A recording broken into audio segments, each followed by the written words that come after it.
Alright guys, welcome to 10 of the most beautiful Android games that you probably haven't played. Ones that your eyes will probably thank you for, but your phone probably won't. First up is Ark Survival Evolved, a game present on current-gen consoles as well as PC, so you can probably imagine with the right hardware, the smartphone version has a lot going on. The most impressive aspect here though is that you've got a full open world. Most places you can see, you can also get to. When you combine this with dynamic lighting and shadows and a dense jungle packed with moving creatures, this could be considered the Crysis of mobile games.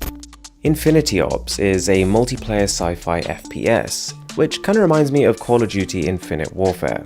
Granted, that wasn't the best game, but this does become a whole lot more impressive when it's playing on a phone. The game uses smart compression to keep texture sizes low, which actually makes the game run okay even on lower mid-range phones. Now, this name might ring a bell. Monster Hunter Stories used to be a 3DS game, and a brilliant one at that. Hundreds of hours of gameplay and loads of RPG elements to get stuck into. Well, it's finally come to Android, and nothing is missing. Not to mention your phone is a massive upgrade in power from the 3DS the game was originally on, and so it will run at 60 FPS on most devices with fewer jagged edges. The game isn't cheap, but at the same time, you could look at it as half the price of its 3DS release, and better.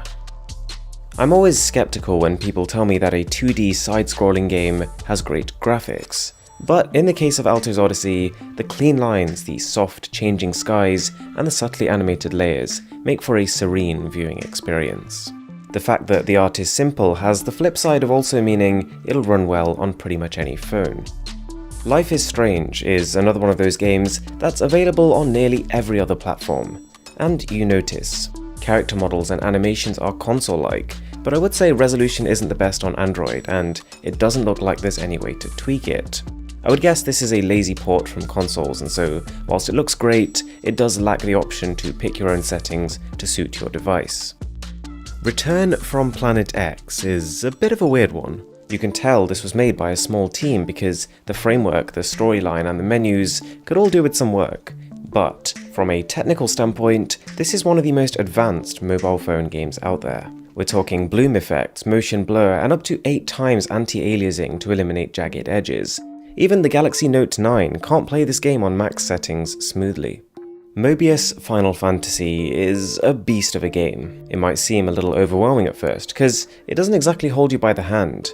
But if you stick with it, you are rewarded with satisfying combat and a well-written story, as you come to expect from the Final Fantasy name. The character and enemy models are super well animated, not to mention the visual confetti you see every time you use one of the game's over-the-top spells and attacks. It's also refreshing to see a game of this caliber that plays in portrait. Feels natural.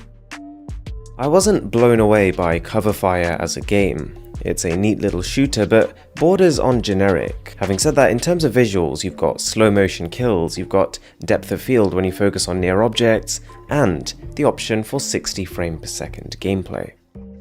Now, for a game that has a slightly less vanilla approach, Father Rio, or Father Rio, I'm not really sure, is a game that's really on this list because of how brilliant its concept is. It's a shared augmented reality experience. The idea being that you and a bunch of friends could all install the game, connect to each other, and battle it out in real time.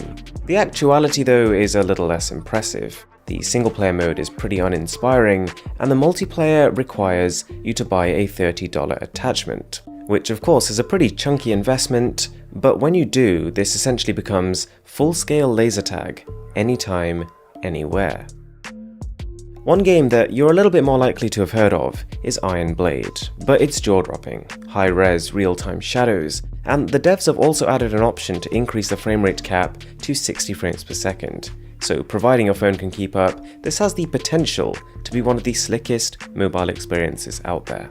Alright guys, as always, really hope you enjoyed the video, and if you're new around here, don't forget to smash that subscribe button, would really mean a lot to me. My name is Aaron, this is Mr. Who's the Boss, and I'll catch you guys in the next one.